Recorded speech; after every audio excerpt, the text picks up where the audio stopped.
Hi everybody, I'm Kimberly Turner from cookingwithkimberly.com, and today I'm going to show you how to cook pan sautéed broccolini with a pomelo zest butter. Now I have one bunch of fresh, washed and trimmed broccolini. Now if you've never seen broccolini before, you might think that it is a baby broccoli, but it's not. It's actually a hybrid, and in fact it was initially called aspabroc, like an asparagus and broccoli mix. Anyhow, it has these nice long stalks and the tinier florets than broccoli do. So that's ready and prepared. So I have a large frying pan on my stove top with a tablespoon of olive oil that's been preheating. And I'm just gonna add to that about a tablespoon, maybe a little bit of butter. The olive oil is gonna help that from browning too much. You don't want brown butter, not in this instance anyway. So I'm gonna heat that up and let that kind of combine through. I'm going to also add some chili flakes, maybe just a pinch or so. That can go in now. A little bit of freshly ground black pepper can go in now. And I'm going to add my broccolini to the pan. If you think you need a little bit more butter, add a little bit more butter. Now, if you've never seen pomelo before, this is what a pomelo is. It is a giant citrus fruit. It's amazing. They grow in Asia, and they have a nice mild flavor, even milder than a grapefruit. Really beautiful, fragrant, perfumey smell and taste. So I'm going to use some fresh pomelo juice at the very end, but I do have the zest of half of a pomelo already. I actually zested one I was using yesterday, and I dry and save the zest for such a time as this. So this is from yesterday. I'm going to add that to the pan now as well. You can always use the zest of a fresh pomelo, which is probably ideal. So just go ahead and pan saute that. I'm going to get some tongs, and I want to make sure that these broccolini get coated in that hot butter and olive oil. And I'm going to pan saute them for a short time. If you start seeing them brown too much, you're going to turn it off or take it off the heat until you can add a little bit of liquid and cover it up to let them finish cooking. So you'll see me in a couple minutes. You can add a little bit of salt at this point too.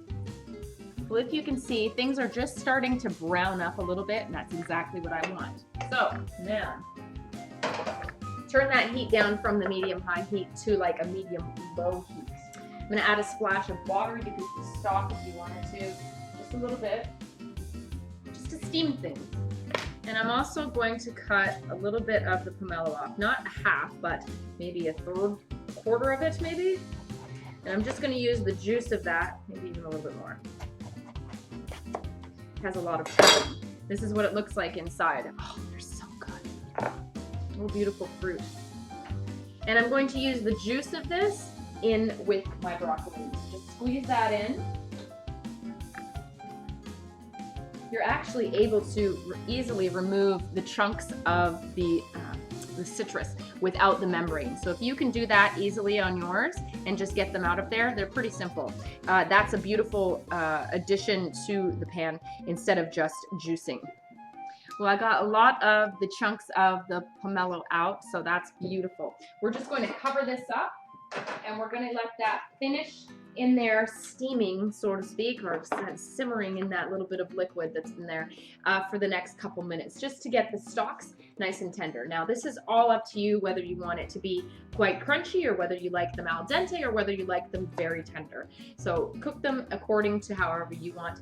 And then we're going to do a quick taste test. All right, we're going to test for doneness. Use a sharp knife or, grab one and see if it's to your liking. So just poke it. You should be able to tell if they're nice and tender, and these guys are pretty much done. So I do have a little bit of excess liquid in the pan that's not just butter. So let's just let that reduce on the stovetop, uncovered for a couple more minutes, and we should be ready to go. Get yourself a serving plate, and I've cut myself some nice one slice of pomelo, and then I cut them into little triangles, okay? So that's just gonna garnish the plate. These are delicious.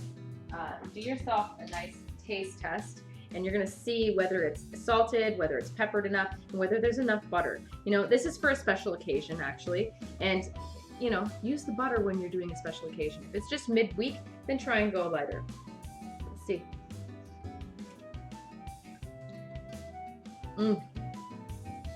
Perfect. Delicious. Butter and citrus are such a beautiful combination. I mean, you just can't go wrong.